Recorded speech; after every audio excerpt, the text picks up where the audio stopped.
본 방송에서 제공하는 투자 정보는 투자 판단에 대한 조언입니다.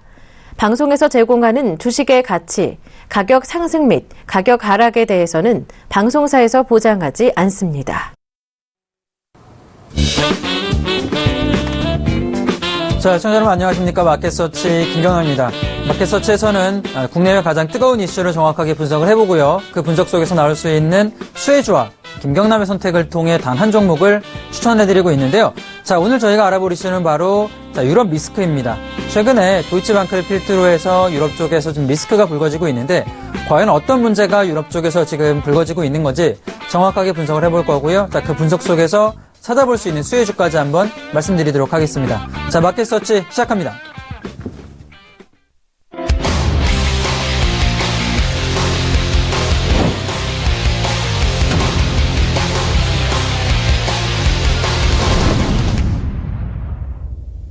자, 오늘부터 마켓서치에서는 퀴즈를 저희가 드리도록 할 텐데요. 자, 퀴즈를 조금 손쉽게 풀어보면 상품이 준비가 되어 있습니다. 저희 일주일 무료 이용권이랑 포트폴리오 상담을 직접 해드릴 텐데, 자, 전화번호는 013-3366-2263번, 자, 무료 문자 번호이기 때문에 문자 주시면 제가 하단에 조금 이따 퀴즈를 낼 텐데, 맞추시는 분들 상품 있으니까 참여 많이 부탁드리도록 하겠고요. 자, 글로벌 증시 또 한번 알아보도록 하겠습니다.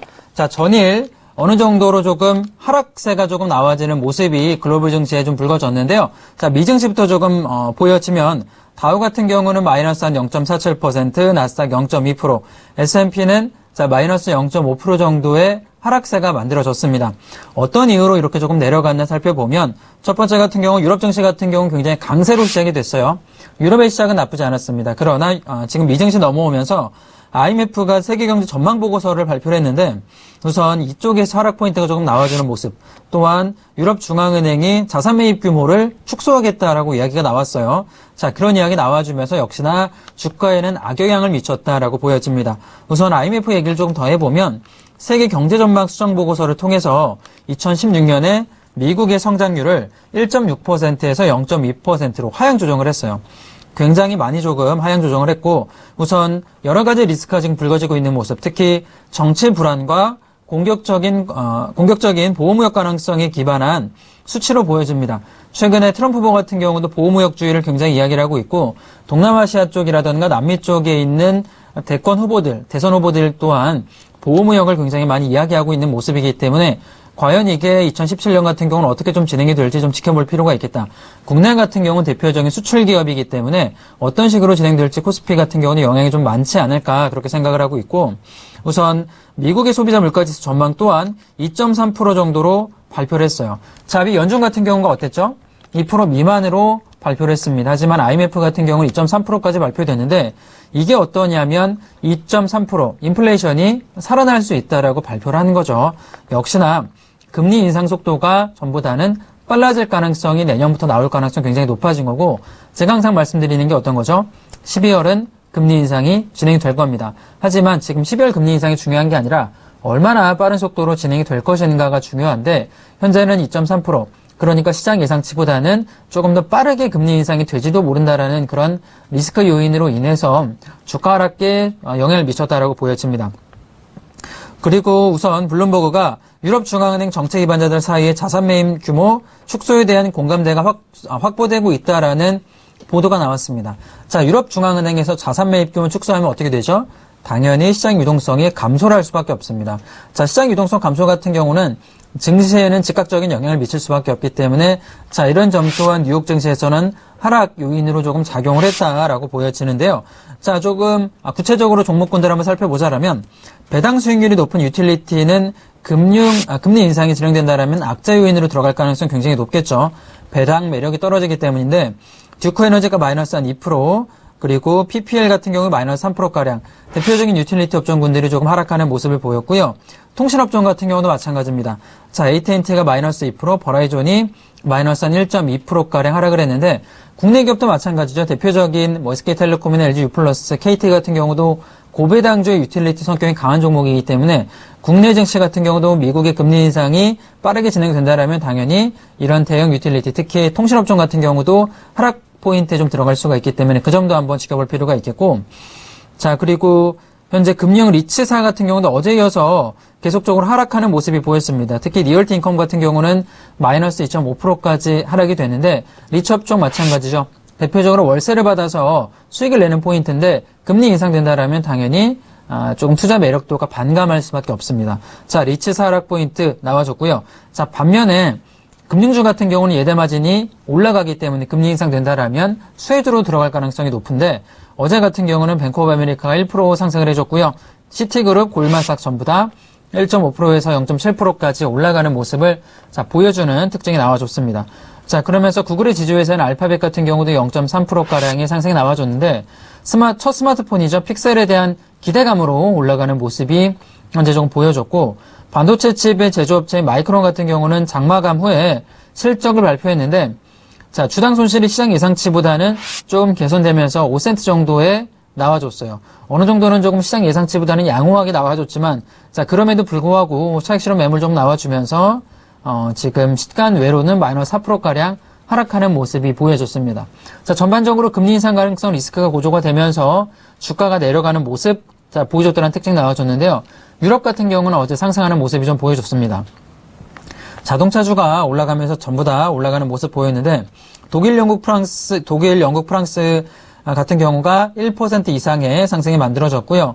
우선 BMW 같은 경우가 오랜만에 좀 올라가는 모습 3.3%가량 상승이 나와줬는데 투자 의견 상향 소식에 힘입어서 르노라던가 푸조, 다임러 전부 다 올라가는 패턴을 만들어줍니다. 자, 자동차 제조업 같은 경우 전반적으로 상승하는 모습은 나쁘지 않은데 거기에 지금 파운드와 약세 영향으로 영국 관련 종목군들도 올라가는 모습 보여줬습니다.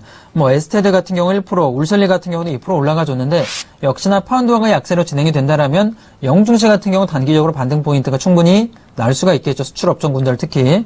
자, 반면에 도이치방크 같은 경우는 오늘 저희가 이슈로 알아보겠지만 어제 1.5%가 상승을 했어요. 벌금이 축소될 것이다라는 기대감으로 인해서 나와주고 있는데 아마 제가 계속 말씀드렸지만 벌금은 축소가 될 겁니다.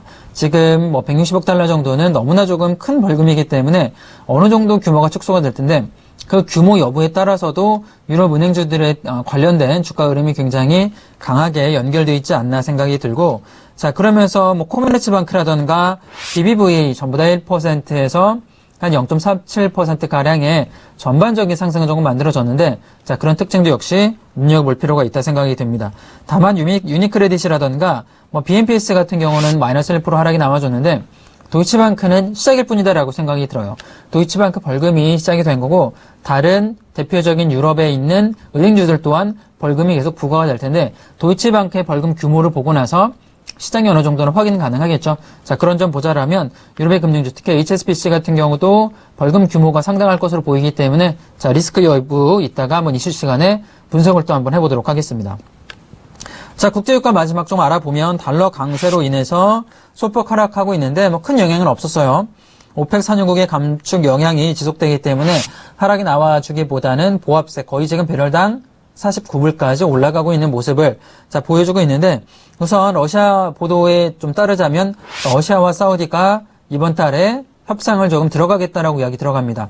사우디 같은 경우 어제도 제가 이슈 시간에 짚어드렸지만 미국과의 관계 문제, 특히 아람코 IPO를 앞두고 있기 때문에 적극적으로 이렇게 먼저 나서서 러시아 쪽을 회유하고 있는 모습을 보이고 있는 거죠. 러시아가 오펙에 어떤 식으로 조금 영향을 미쳐가지고 감산에 도출할지도 지금 정례회의까지 앞두고 나서 조금 지켜볼 만한 모습이다 생각이 듭니다. 자, 전반적으로 유가 상승세는 꺾이기보다는 지속이 되고 있고 미증시 같은 경우는 금리 인상이 조금 빠르게 진행될지도 모른다라는 우려감에 조정이 조금 나와줬는데 큰 포인트는 아니죠. 전반적으로 한 0.4% 정도의 조정이 나와줬다는 특징 봐져지고 있는데요. 자, 국내 증시 어떤 식으로 진행이 되고 있는지 국내 증시 한번 알아보도록 하겠습니다. 자, 지금 종합주가지수 먼저 좀 알아볼 텐데요. 현재는 자, 어떻죠? 13포인트가량 하락한 0.6%의 하락세가 만들어지고 있는데 계속 지금 박스권 모습으로 좀 진행이 되고 있는 것 같아요. 전반적으로는 이날이죠. 9월 27일 날 상승한 이후에는 박스권 상단하단 만들어주면서 아직까지 2000선 위에서 한 2040포인트와 2070포인트 밑에서 이렇게 횡보를 하고 있는 모습 보이고 있는데 자, 수급을 살펴보자라면 오늘 기관의 매도세가 조금 눈에 띄인다라고 보여집니다. 한 900억가량 매도가 조금 나와주고 있고 외국인 같은 경우도 360억 정도 매도하면서 자, 전일 미증시가 좀 조정받았기 때문에 장 초반에 하락세가 만들어지고 있는 모습이고요. 자, 선물 3,300억 정도가 지금 장 초반에 외국인 매도가 나와주고 있습니다. 자, 시작하면서 지금 외국인이 하방으로 조금 끌고 내려가고 있는 모습은, 자, 좋은 모습은 아니다라고 생각이 들어요. 오늘 한 12시까지 매도 포인트가 2천억대로 좁혀지지 않는다라면 장마감 때까지는 보합세나 하락세가 자, 지속될 가능성이 조금 있지 않나 그렇게 생각되고, 자, 코스닥 같은 경우도 지금 기관 외국인의 양매도가 나와주고 있는 모습. 자, 개인만 이렇게 매수가 들어가주고 있는데 지수 흐름을 좀 살펴보도록 하겠습니다. 자, 지금 한 0.2포인트가량 내려가고 있는데 보합세죠. 크게 하락하지 않고 있는데 분봉으로 좀 자세히 보면, 자, 오늘 양매도가 나와줌에도 불구하고 장 초반에 큰 모습은 없죠. 위아래로 조금 횡보하지만 전일에 이어졌던 박스권 흐름을 자, 계속 이어가는 모습입니다. 고점으로는 한 686포인트와 저점으로는 한 685포인트의 작은 박스권에 머물고 있는데, 자, 우선은 아직까지 방향성은 정해지지 않은 것 같아요. 어느 정도 횡보를 거친 이후에 올라갈지 혹은 내려갈지 조금 더 지켜봐야 될 만한 포인트다, 이렇게 생각이 들고, 자, 특징주 한번 보도록 할까요? 자, NC소프트를 보도록 하겠습니다. 자, NC소프트 같은 경우가 지금 굉장히 고점을 향해서 올라가고 있는 모습을 보여주고 있는데, 최근 흐름을 보자라면 조정이 없는 모습이죠. 하단 거의 한 20만원 초반대부터 상승을 해주고 있는데, 결과적으로는 NC소프트의 상승은 리니지 모바일 게임 이식으로 인해서 수혜를 조금 받고 있는 모습. 최근에 게임주 같은 경우가 VR, AR 쪽으로 모멘텀이 쏠렸다라면 NC소프트를 필두로 해서 다시 한번 컴투스를 비롯해서 올라갈 수 있는 모바일 게임 쪽으로도 수혜를 조금 입을 만한 가능성이 있지 않나 생각이 드는데, 차트 한번 보도록 하겠습니다. 차트 모습 보면 굉장히 규칙적으로 올라가는 모습 보입니다. 저점으로는 이렇게 꾸준하게 우상향 만들어주고 있고요. 고점 이렇게 올라가고 있는데, 자, 지금 패턴 보자라면 거의 고점까지 다가가고 있는 모습이에요. 자, 이렇게 규칙적인 패턴을 만들면서 거의 고점이 30만원대까지 올라가고 있는데, 자, 저점에 진입하신 분들이다라면, 자, 지금 자리는 차익 실현대가 들어온 자리가 아닌가 생각이 듭니다. 25만원 밑에서 진입하신 분들은, 자, 지금 자리에서는 어느 정도 차익 실현 가능한 구간까지 올라왔고, 최근에 이런 상승세가 굉장히 들어가고 있는데, 자, 역시나 외국인의 수급이 만들어지고 있는 거죠. 이번 달 보더라도 거의 이틀을 제외하고 나서는 외국인의 순매수가 자, 이어지고 있는 모습인데, 역시나 나쁘지 않은 모습입니다. 자, 최근에 외국인이 이렇게 순매수한 종목의 특징을 살펴보자라면, 역시나 21선을 붕괴를 잘 시키지 않아요. 거의 이렇게 5일선을 타고 가는 모습이 보입니다. 5일선을 꾸준하게 이렇게 쭉 타고 가는 모습이 보여지고 있는데, 역시나 외국인의 수급을 필두로 해서 올라가고 있는 모습 굉장히 좋다. 그리고 지금 자리는 어느 정도 저점에서 수익 실현하신 분들, 수익을 가지고 계신 분들은 차익 실현하시면서 50% 이상 물량은 차익 실현하고 가져가는 자리가 되지 않을까 그렇게 보여집니다. 자, NC소프트 30만원 돌파했다라는 점 금일 특징주 중에 하나다 이렇게 보여지고요. 자, 휴재를 좀 보도록 하겠습니다. 자, 휴재 같은 경우도 오늘 상방으로는 4.8%가량 강하게 올라가는 모습 보여지고 있는데, 자, 최근에 3분기 실적이 최대 실적이 나올 것이다라는 기대감으로 상승해주고 있는 모습이죠. 자, 제약바이오업종군 지금 한미약품 사태로 인해서 좀 많이 금요일날 하락을 했다가 다행히 어제부터 오늘까지 해서 단기적으로는 반등이 좀 나와주고 있는 모습이 같이 보여진다라고 보여집니다. 자, 차트를 좀 보도록 하죠. 자, 휴젤 같은 경우는 전고점을 이날이죠. 지금 8월 18일 날 돌파를 해서 굉장히 빠르게 올라가고 있는 모습이고, 자, 돌파 이후에도 지금 하방으로 조정 없이 그냥 쭉 올라가고 있는 패턴입니다. 현재 48만원까지 올라가고 있는데, 오늘 4%가량 올라가고 있고요. 아마 전고점 돌파를 해볼 수 있는 자리가 되지 않을까 생각이 듭니다. 굉장히 우상향해주는 모습 가지고 있다. 특히 제가 계속 이야기 드리지만, IPO를 시작한 종목군들은 이렇게 시작하자마자 올라가는 패턴이 만들어야 꾸준히 올라가는 자리가 됩니다.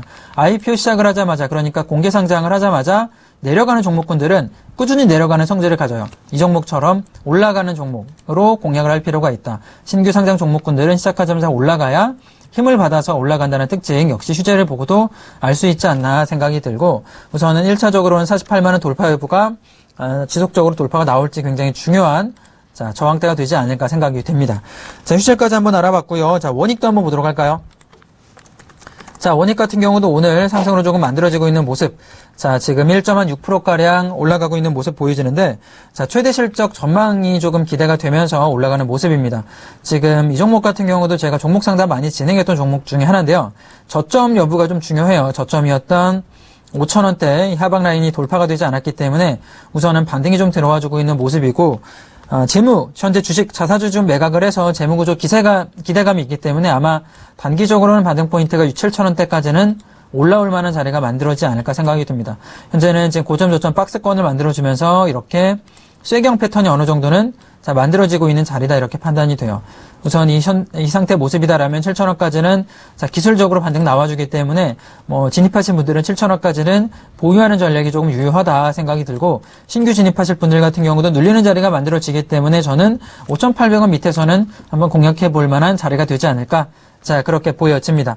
전체적인 주가 흐름 한번 알아봤는데, 오늘 같은 경우는 그렇게 특징주가 전일 만들어지지 않았어요. 최근의 흐름 모자라면 반기문 테마주가 어느 정도는 힘을 조금 잃어가는 모습을 좀 보여주면서 전반적인 대선 테마주 같은 경우도 정책 테마주로 넘어가는 모습이 많이 보여줍니다. 아직까지도 대북 송전주 같은 경우는 강세를 좀 이어가지고 있고, 특히 최근에를 모자라면 삼자 유증이라던가 대주주 변경 문제, 개별 종목군으로 흐름이 이어지고 있는데, 그런 점 보시면서 대응하면 좋은 투자 포인트가 되지 않을까. 그리고 최근에 인맥 관련주보다는 정책 관련주가 진행이 되고 있는데, 그런 정책 관련주 중에서도 일자리 관련주가 바닥권에서 움직임이 나와주고 있습니다. 그 점도 보신다면 일자리 정책 관련주 한번 눈여겨볼 필요가 있다라고 생각이 듭니다. 전반적으로 어제 미국 증시가 좀 조정받았는데 가장 뜨거운 이슈는 어떤 거죠? 역시나 유럽의 은행주, 특히 도이치방크 관련된 문제가 뜨겁게 이슈가 되고 있는데, 오늘 이슈 시간에 한번 정확하게 어떤 식으로 진행이 되고 있는지 한번 분석을 해보도록 하겠습니다.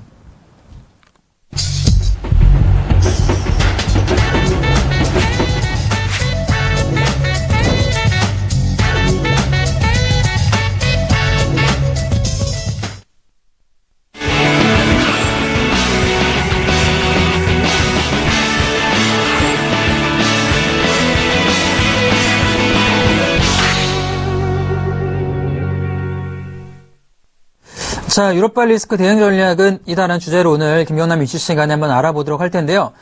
이 시장의 핵심은 도이치방크가 쥐고 있다라고 보여집니다. 과연 어떤 식으로 진행이 될 것인가 한번 정확하게 분석을 해볼 텐데, 첫 번째 도이치방크부터 한번 알아보도록 하죠. 우리가 화면을 좀 보도록 하겠습니다. 도이치방크 사진을 우리가 보고 있는데, 사실 도이치방크가 독일의 은행이에요. 기본적인 독일의 굉장히 역사와 전통이 깊은 대표적인 은행인데, 이 도이치방크가 최근에 흔들리고 있습니다. 과연 어떤 이유로 흔들리나 한번 살펴보자라면, 우선 140억 달러의 벌금이 미국에서 부과가 되고 있는 게 현재는 가장 큰 문제가 되고 있는 상태고요. 이게 어떤 거냐면 2011년 9월에 미국 연방주택금융지원국에서 제기한 MBS 부실 판매 소송에 대해서 미국 법무부가 제기한 벌금입니다. 미국 쪽에서 110억 달러의 벌금이 제기가 됐는데, 우선 도이치방크 같은 경우는 최대 한 62억 달러 정도의 소송 준비금을 적립해주고 있다라는 이야기 들어주고 있어요. 벌금이 국내 금액 따지면 거의 15조 달러, 15조 원에서 14조 원 정도가 되는데, 도이치은행 같은 경우는 6조 원 정도의 벌금을 낼 것을 예측을 하고 나서 금액을 비축을 하고 있다라는 거죠. 금액 차이가 꽤 큽니다. 14조 원이랑 6조 원 정도는 굉장히 큰 금액 차이가 나오고 있는데, 아마 시장 예상치 같은 경우는 벌금이 도이치방크와 그리고 미 법무부 사이에서 미국에서 협상이 조금 이루어져서 감액될 것이다라고 보고 있어요. 제 생각에도 14조 원 정도의 벌금 나온다라면 도이치방크 아마 무너질지도 모릅니다. 분명히 굉장히 큰 금액이기 때문에 어느 정도의 감액 포인트는 진행이 될 것으로 보여져요. 어제 도이치방크 1.5%가 상승이 됐죠. 가장 큰 이유는 미국에서는 벌금이 감액될 것이다라는 기대감이 올라가고 있는데, 그 여부 같은 경우도 굉장히 중요하게 시장의 포인트가 좀 되지 않을까, 그렇게 생각이 들고, 우선은 법무부가 57억 달러까지 부과할 경우에는 자산 매각 및 자본 확충 우려가 진행될 가능성이 굉장히 높습니다. 어느 정도, 그러니까 4조 원 미만이냐 혹은 5조 원 이상이냐, 이 금액에 따라서는 도이치방크의 생사 여부가 달려있다라고 보고요. 그리고 14조 원 이상까지 벌금 부과된다라면 유럽의 은행들이 도미노처럼 쓰러질 가능성도 굉장히 부각이 되고 있어요. 역시나 이런 점들이 리스크 요인으로 부각이 되고 있는데, 현재 도이치방크 이슈는 유럽의 시장, 그러니까 올라가고 있는 시장 모습에 탄력을 좀 잃게 하는 대표적인 리스크 요인이 되고 있다라고 보여집니다.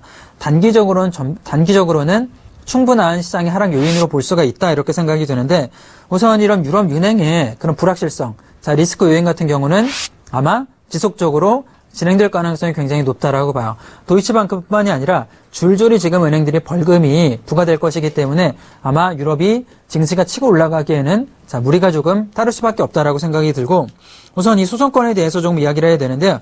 좀 굉장히 오래된 이슈다라고 좀 생각이 들어요. 어느 정도 좀 진행이 된 거냐면, 2011년 9월에 FHFA 같은 경우는 지금 소송이 좀 진행이 됐는데 이게 어떤 건지 좀 설명을 해드리면 2005년과 2007년에 금융위기 이전이죠. 한 17개의 은행들이 MBS라는 상품을 판매를 했습니다. 근데 이 판매를 할 때 위험을 고지하지 않았던 거죠. 자, 그러면서 소비자들한테 손실을 초래했다 이야기 나와주면서 벌금 맞은 건데, 자, 여기서 어떤 게 MBS는 좀 볼 필요가 있는데, 자, 모기지 담보 채권이다라고 말을 해요. 대표적으로 2009년에 서브프라임 금융위기의 직접적인 원인이 됐던 상품인데, 자, 이의 이야기를 조금 해보자라면 2009년에 어땠을까요? 부동산이 굉장히 버블이 많이 꼈었죠. 부동산 값이 굉장히 많이 올라가고 은행에서는 채권들을 만들기 시작을 했는데 이게 어떤 채권인가 한번 살펴보자라면 대출을 굉장히 많이 해줬습니다. 신용도가 없는 사람들한테도 1, 2억 원 정도의 금액을 그냥 무료로 굉장히 싼 이율로 해서 대출을 해줬고요. 이렇게 대출을 많이 해주다 보니까 나중에는 어떤 사람들한테까지 대출해줬냐면 노숙자다라고 표현을 하죠. 홈리스라고 표현을 하는 완전히 돈이 없는 사람들한테까지도 얼마까지 대출해줬냐면 거의 5억에서 10억까지도 대출해줬습니다. 당연히 이렇게 무분별하게 대출하다 보니까 부동산 가격이 어떻게 됐죠? 천정부지로 올라갈 수밖에 없는 버블이 만들어졌고 이런 노숙자들한테나 혹은 신용도가 없는 사람한테까지 대출해주다 보니까 은행들은 당연히 부실 채권이 만들어질 수밖에 없었어요. 자, 문제는 이 부실 채권으로 문제가 되는데 이 부실 채권을 어떻게 처리할까 은행권에서 골머리를 앓았습니다. 이걸로 한번 상품을 만들어서 판매를 해보자라는 의견이 만들어졌는데 결정적으로 이 부실 채권 같은 상품, 특히 MBS 같은 상품들이 만들어지면서 금융위기가 오게 된 거죠. 이게 뭐냐면 노숙자들한테 판매한다면 당연히 부실 채권, 당연히 돈을 받을 수가 없겠죠. 1억 원 대출해준다라면 1억 원을 받을 수가 없는데 이 부실 채권들을 이렇게 모읍니다. 모아서 탑을 쌓았어요. 그리고 또 순위를 매깁니다. 자, 첫 번째 올라가는 부실 채권들 같은 경우는 신용등급을 우리가 A를 주고 밑에 등급은 F를 주자 이런 식으로 판매를 하는 거죠. 부실 채권을 모아서 탑을 쌓아서 그나마 조금 깔끔한 부실 채권을 A등급이다라고 소비자들한테 판매를 한 건데 조금 쉬운 말로 표현을 하자면 동네에 이렇게 쓰레기를 모읍니다. 쓰레기를 이렇게 모아가지고 자, 좀 깔끔한 쓰레기 같은 경우는 사람들한테 새 상품이다라고 A등급이다라고 판매를 한 거죠. 자, 보통 사람들 같은 경우는 이렇게 쓰레기 같은 경우는 이미 제가 받아본다라면 이거 뭐야? 새 상품이 아니잖아. 쓰레기잖아. 이렇게 쉽게 알 수가 있는데 이런 부실 채권 모은 MBS 같은 상품들은 워낙에 상품 구조가 복잡하기 때문에 소비자들이 알아볼 수가 없어요. 당연히 은행 신용도를 믿고 나서 A급 채권이겠구나 하고 안정적인 상품이겠구나 하고 살 수밖에 없는데 이게 결국에는 어떻죠? 쓰레기는 쓰레기일 뿐인 거죠. 결국에는 문제가 생겨서 돈을 받을 수가 없는 원금 보장이 되지 않은 상품이었기 때문에 굉장히 원금 손실이 크게 났던 건데 문제는 이거를 은행에서 고질하지 않고 판매를 했던 겁니다. 자, 우리가 이렇게 쓰레기를 모아서 깔끔하게 정리해서 판매하는 상품입니다 라고 말을 한 게 아니라 이건 마치 신용도가 굉장히 높은 삼성전자 같은 혹은 대표적인 은행권 같은 상품입니다. 국채 같은 상품입니다 라고 판매를 한 거죠. 자, 결과적으로 이런 상품을 구입했던 국내 같은 경우도 그때 2009년에 문제가 됐어요. 시골에 계신 할머니들 혹은 나이가 많이 드신 분들은 이 상품을 알 수가 없기 때문에 은행 말만 듣고 굉장히 많은 돈을 넣었다가 어떻게 됐죠? 전 재산을 날린 분들이 굉장히 많습니다. 국내뿐만이 아니에요. 국내뿐만 아니라 유럽이라든가 남미, 미국 같은 경우도 안전하다라는 말만 믿고 은행의 말만 믿고 산 거죠. 매수를 했다가 어떻게 되죠? 원금을 날리고 손실을 본 게 굉장히 많았는데 결과적으로 고지하지 않았기 때문에 지금의 벌금이 부과됐다라고 생각이 듭니다. 사실 저는 그렇게 생각을 해요. 벌금 14조 원 달러 너무 약하다라고 생각이 듭니다. 더 많은 벌금을 부과해도 문제가 되지 않는다라고 생각이 되는데 더 많은 벌금 부과하면 은행들이 연쇄 도산 가능성이 있기 때문에 어느 정도는 조정을 해주고 있는 게 현재 도이치방크의 사태다라고 보시면 될 것 같은데 자, 이런 문제를 어떤 식으로 좀 진행이 되고 있냐면 이미 미국 은행들 같은 경우는 벌금이 부과가 다 됐어요. 자, 뱅크 오브 아메리카 어떻죠? 167억 달러, 그러니까 17조 원 정도의 벌금이 부과 이미 됐고요. 자, JP 모건 같은 경우는 한 130억 달러, 13조 원 정도 벌금 부과가 완료가 됐고, 시티은행 같은 경우는 70억 달러 정도의 벌금이 부과가 됐습니다. 자, 모건 스탠리 32억 달러, 골드만삭스 같은 경우는 51억 달러 정도의 벌금이 부과가 됐는데, 자, 문제는 미국 같은 경우는 은행의 규모가 어떨까요? 굉장히 큽니다. 자, 도이치방크와 비교할 수 없을 정도로 굉장히 규모가 크기 때문에 이 정도의 벌금이 나오더라도 은행이 무너지지가 않아요. 어느 정도는 감당이 가능했는데 도이치방크나 유럽은행들 같은 경우는 규모가 굉장히 상대적으로 작을 수밖에 없고 최근에 지금 유럽은행들의 문제점은 매출이 나오지가 않습니다. 적자를 보고 있는 거죠. 최근 유럽 같은 경우는 마이너스 금리가 나올 정도로 예대 마진이 워낙 나오지 않다 보니까 부실 우려와 굉장히 되고 있는데 거기에 벌금까지 10조 원 이상 혹은 5조 원 이상의 벌금까지 맞아준다라면 어떻게 될까요? 그냥 쓰러질 수가 있는 거죠. 최근에 그런 리스크가 굉장히 고조가 되고 있는 거고 현재 도이치방크의 벌금은 정확하게 140억 달러가 부과되고 있는데 이걸 줄이기 위해서 협상 단계에 들어가고 있다라고 보시면 됩니다. 우선 도이치방크는 실질적으로 적자 전환이 되고 있기 때문에 매출이 급감을 하고 있는 모습이고요. 자, 유럽중앙은행의 마이너스 금리 계속 진행이 되고 있기 때문에 이대 마진 또한 하락이 되고 있다. 제가 좀 말씀을 드렸죠. 거기에 천문학적인 벌금 소송까지 들어갔기 때문에 현재는 척첩산중, 산 넘어 산이다 이렇게 보여집니다. 자, 차트를 한번 보도록 할게요. 어떤 식으로 좀 차트가 진행이 되고 있나 한번 살펴보자라면 자, 도이치방크의 전체적인 좀 긴 차트 흐름이에요. 2012년도부터 현재 2006년 어제까지의 차트 흐름을 볼 수가 있는데 자, 그 전까지만 하더라도 어땠을까요? 2012년 금융위기 이후에는 당연히 주가 흐름이 나쁘지가 않았습니다. 굉장히 고점에서 이렇게 멈춰 있었는데 거의 뭐 38유로까지 올라갈 정도로 멈춰 있었는데 최근에는 거의 3분의 1 토막이 났죠. 특히 2014년 넘어오면서부터는 2015년부터는 금리가 점점 낮아지고 있는 모습. 그러니까 매출이 나오지 않기 때문에 주가가 저점권까지 이렇게 떨어지는 모습, 급락하고 있는 모습이 보여주고 있는 특징이 나와주고 있고 다음 화면 좀 보도록 하겠습니다. 자, 최근에 2016년 동안의 주가 흐름인데요. 자, 지금 보면은 4월 달부터의 흐름을 좀 볼 텐데 어떻죠? 17유로에서 지금 10유로까지 거의 최근에 한 4개월 동안 반토막이 나고 있는 모습이 보여집니다. 확실히 유럽발 리스크가 지금 발생이 되면서 금융주 어떻죠? 전부 다 하락을 하고 있는 모습. 유럽의 은행주 같은 경우는 굉장히 하락폭을 키우고 있는 모습 보여집니다. 분명히 국내 은행과는 좀 별개로 보실 필요가 있어요. 국내 은행은 모기 상품 판매로 인해서 벌금 맞을 확률은 조금 낮기 때문에 별개의 모습이 조금 만들어지고 있는데 국내 같은 경우는 최근에 은행주 어떻죠? 흐름 나쁘지 않죠? 올라가고 있지만 미국 그리고 유럽 같은 경우는 은행주가 하락으로 조금 내려가는 모습이 이 차트를 통해서 우리가 분명히 알 수 있다 이렇게 생각이 들고 우선 현재 최대 벌금 금액을 보자라면 57억 달러 정도로 시장은 예상을 조금 하고 있습니다. 현재 상황에서 매출액이 28억 달러 지금 그리고 수익은 91억 달러 정도의 적자를 보고 있는 모습인데 도이치방크 올해만 하더라도 거의 9조 원 정도의 적자를 예상을 하고 있는 거죠. 적자폭 굉장히 커지고 있고 자 시가총액이 180억 달러입니다. 크지가 않죠. 18조 원 정도밖에 되지 않는데 여기에 160억 혹은 140억 달러의 벌금 맞으면 시가총액만큼의 벌금 맞은 기업이 버틸까요?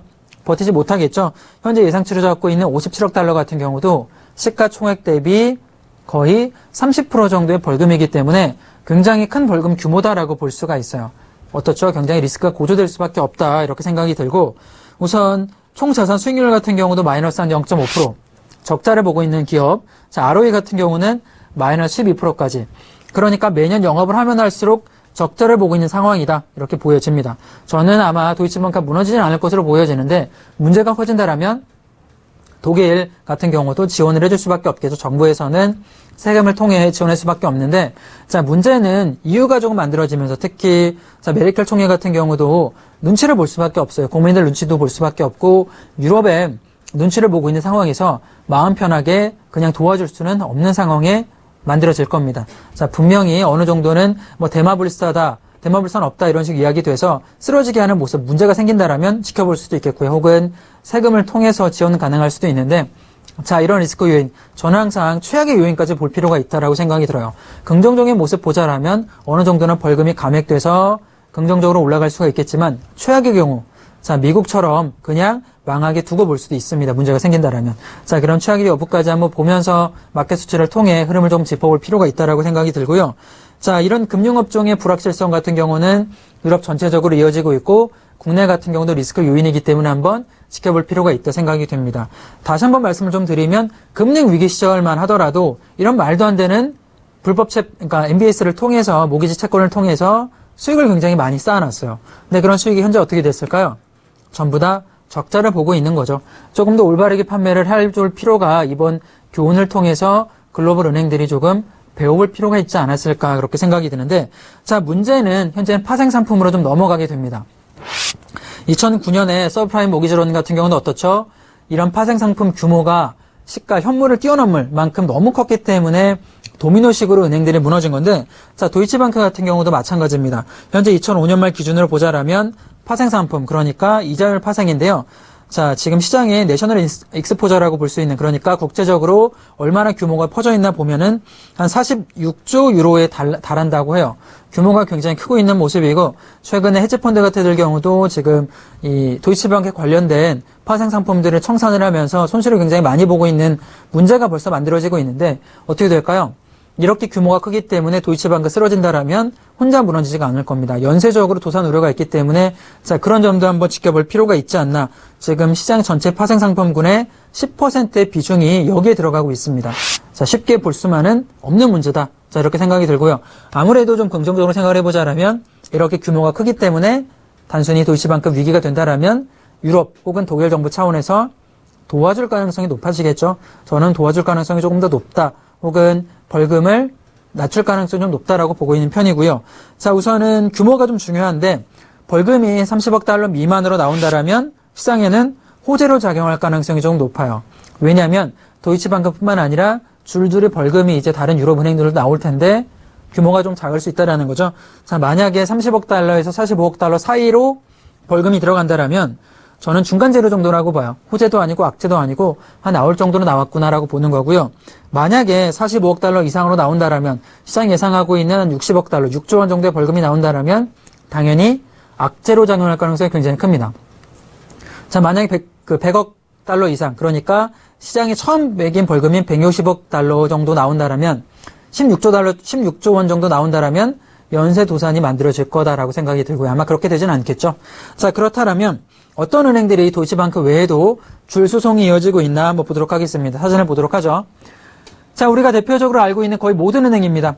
자, 대표적인 RBS 같은 은행, 유럽의 대표적인 큰 안전자산균이 들어가는 자, 스코틀랜드 은행인데 들어가는 모습이고요. 벌금이 부과될 거고요. 자, 다음 화면 보도록 하죠. 자, 크레딧 스위스 같은 경우도 마찬가지입니다. 대규모 벌금이 예상이 되고 있어요. 아마 50억 유로, 50억 달러 이상의 벌금이 들어가지 않을까. 자, 시장이 보고 있는 포인트고요. 자, 다음 화면 보겠습니다. 자, 바클레이즈 같은 경우인데요. 야, 영국의 대표적인 은행인데 마찬가지로 벌금이 어느 정도 규모는 부과가 될 겁니다. 다음 화면 보도록 하죠.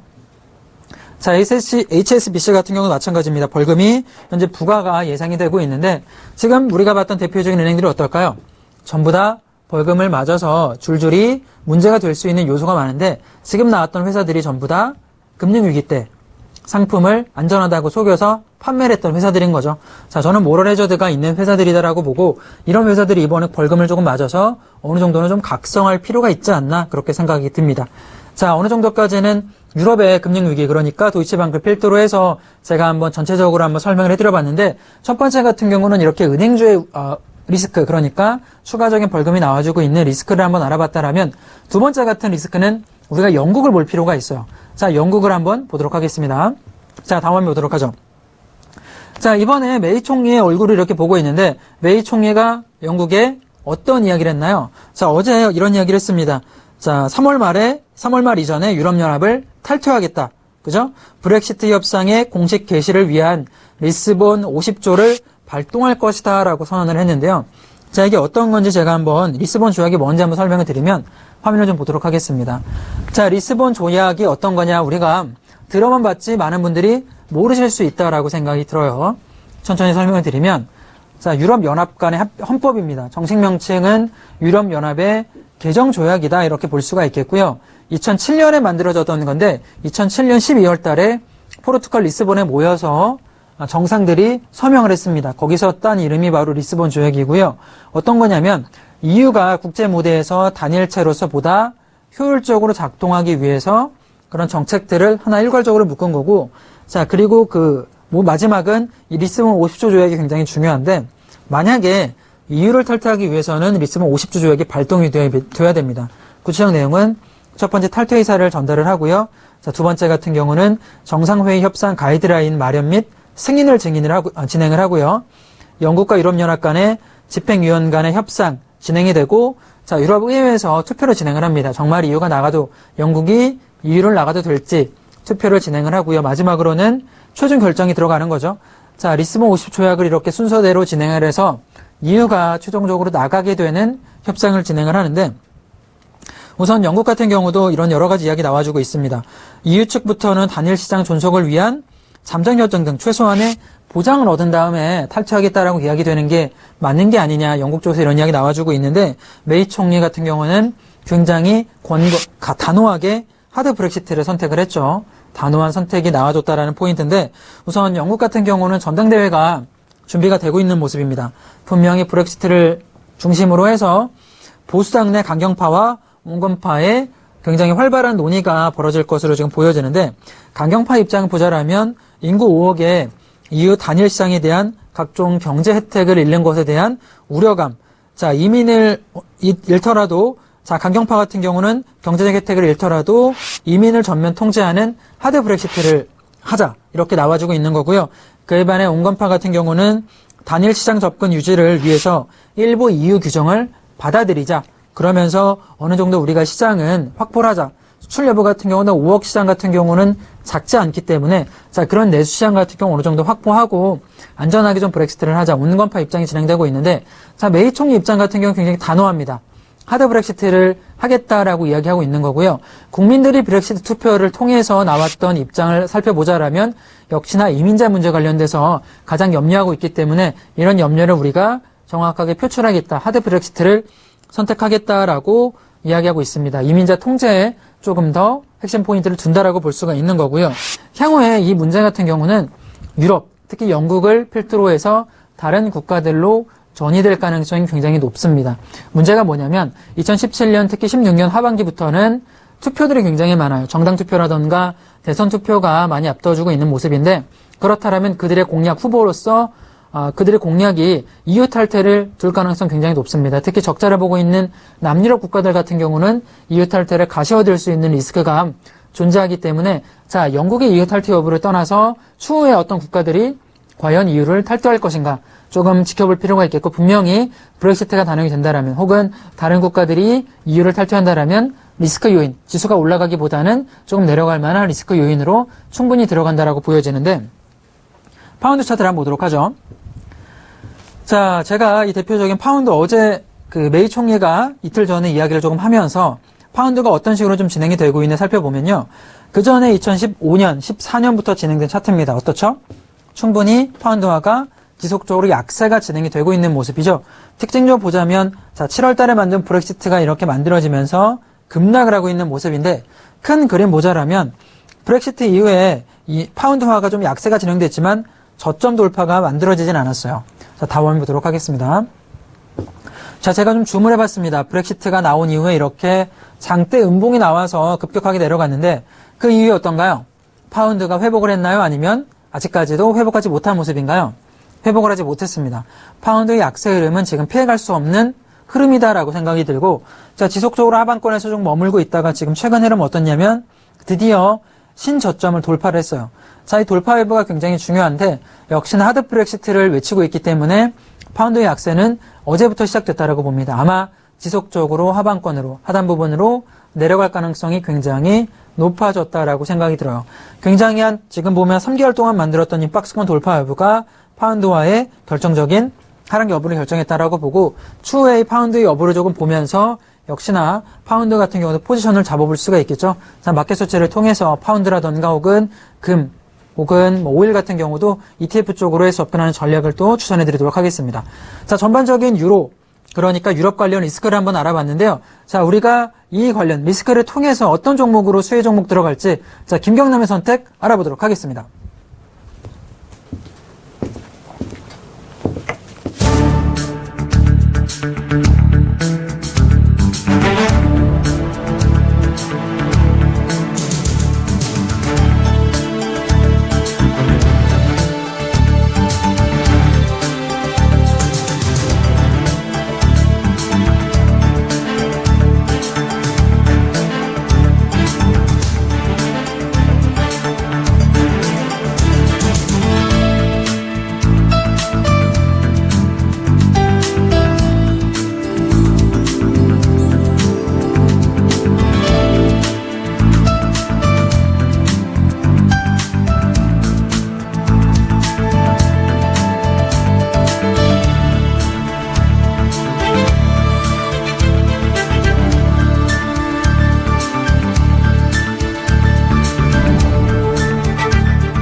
자, 전반적인 유럽 리스크 관련돼서 제가 좀 전체적 이야기를 좀 드려봤고요. 자, 어땠죠? 유럽의 은행이라던가 EU, 영국 EU 탈퇴 관련해서 좀 이야기를 좀 많이 드려봤는데, 자, 과연 어떤 수혜주가 있나 한번 알아보기 전에 이제 퀴즈를 좀 드려보도록 하겠습니다.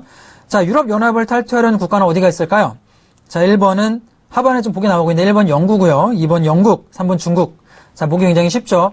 자, 여기에 지금 무료 문자 주시면 제가 추첨을 통해서 포트폴리오 상담이랑 자, 일주일 무료 이용권 드리고 있으니까 많은 참여 부탁드리도록 하겠고요. 자, 김경남의 선택 어떤 종목이 됐는지 한번 알아보도록 하겠습니다. 김경남의 선택은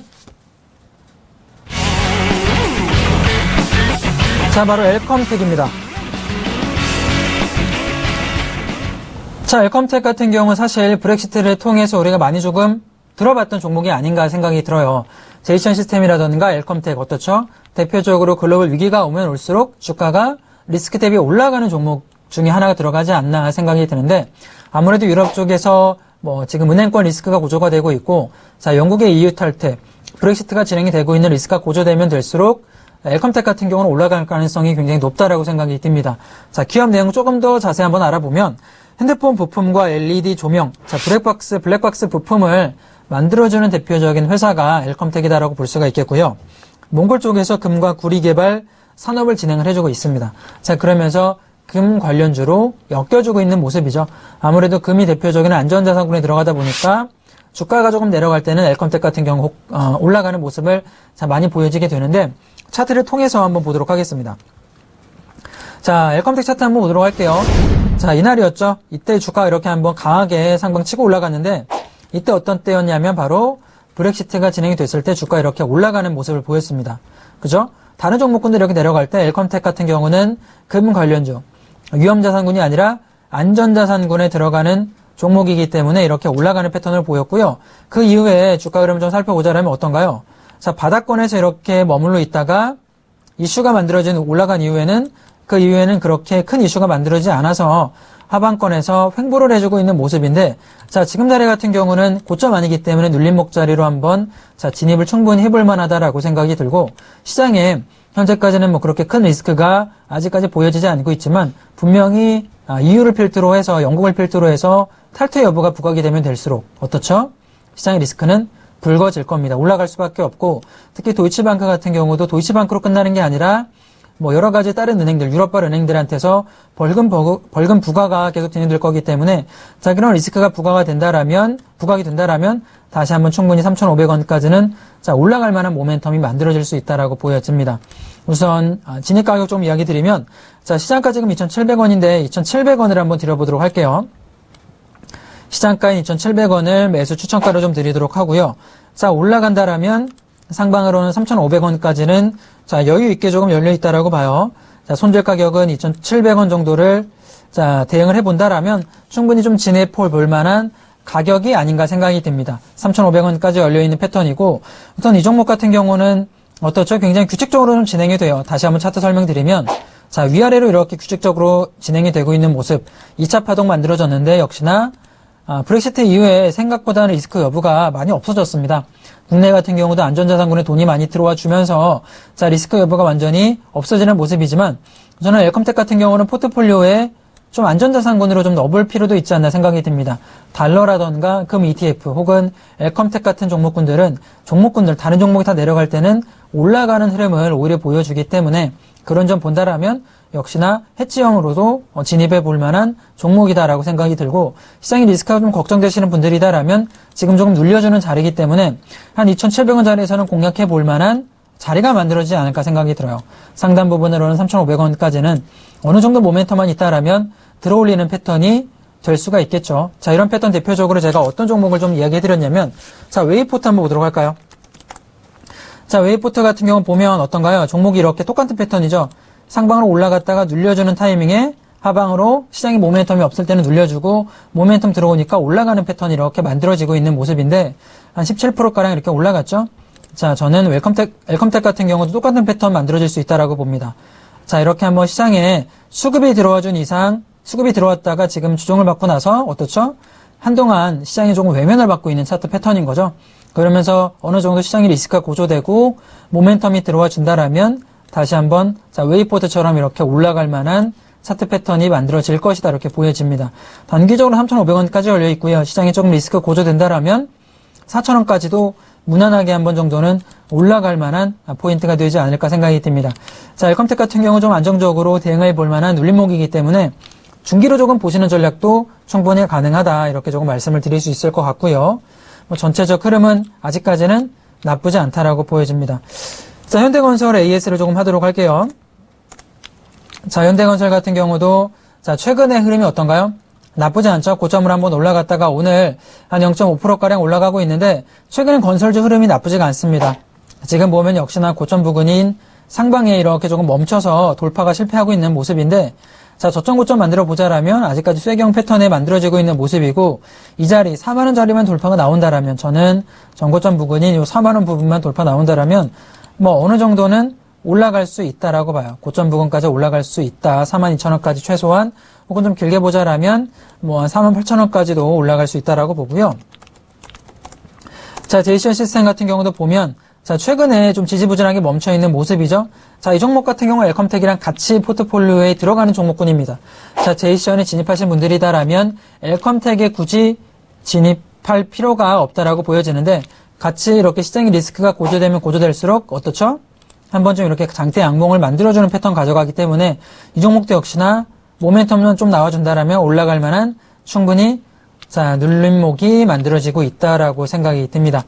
자, 전반적으로 큰 흐름을 한번 제가 살펴봤습니다. 유럽이 지금 리스크 고조되고 있기 때문에 역시나 리스크 관련 종목 대응을 해본다라면 시장이 조금 흔들릴 때 충분히 수익을 조금 가져볼 만한 포인트가 되지 않을까 그렇게 생각이 되기 때문에 이런 종목군을 한번 포트폴리오에 편입을 5%에서 10% 정도만 가져간다라면 계좌 방어가 충분히 되지 않을까 그렇게 생각이 들고요. 자, 전반적인 이런 리스크는 마켓 서치를 통해서 계속적으로 한번 짚어보도록 하겠습니다. 자, 오늘 제가 뭐 준비한 시간은 여기까지고요. 퀴즈 아까 말씀드린 대로 EU 어디가 어느 국가가 나온가 한번 지금 보기에 나와주고 있는데 1, 2, 3번 중에 굉장히 쉽죠. 연락 주신다면 제가 상품 준비했으니까 많은 참여 좀 부탁드리도록 하겠습니다. 자, 그리고 이번 주 토요일 같은 경우는 여의도 강연회가 준비가 되어 있습니다. 대표적으로 이기는 투자 그리고 향후의 주도 업종군이 어느 종목이 될 것인가. 자, 여의도 강연에 참석해 주신다면 제가 조금 친절하게 설명을 해드릴 테니까요. 여의도 강연에 많은 토요일 날 있을 여의도 강연에 많은 참석 부탁드리도록 하겠습니다. 자, 내일 마켓서치 10에서는 또 여러 가지 주제를 준비를 해주고 있는데요. 역시나 뭐 오늘같이 이렇게 전반적으로 시장이 흔들릴 때 충분히 이슈를 잡아볼 만한 그리고 올라갈 만한 종목 위주로 김경남의 선택을 통해 여러 가지 종목 추천해드리고 있으니까 내일 같은 경우도 많이 기대해 주시기 부탁드리겠고요. 오늘 제가 준비한 시간은 여기까지입니다. 자, 내일 조금 더 알찬 내용 찾아뵙도록 하겠습니다. 시청해주신 여러분 감사합니다.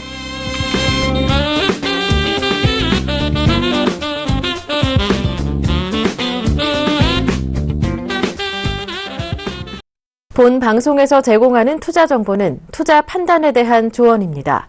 방송에서 제공하는 주식의 가치, 가격 상승 및 가격 하락에 대해서는 방송사에서 보장하지 않습니다.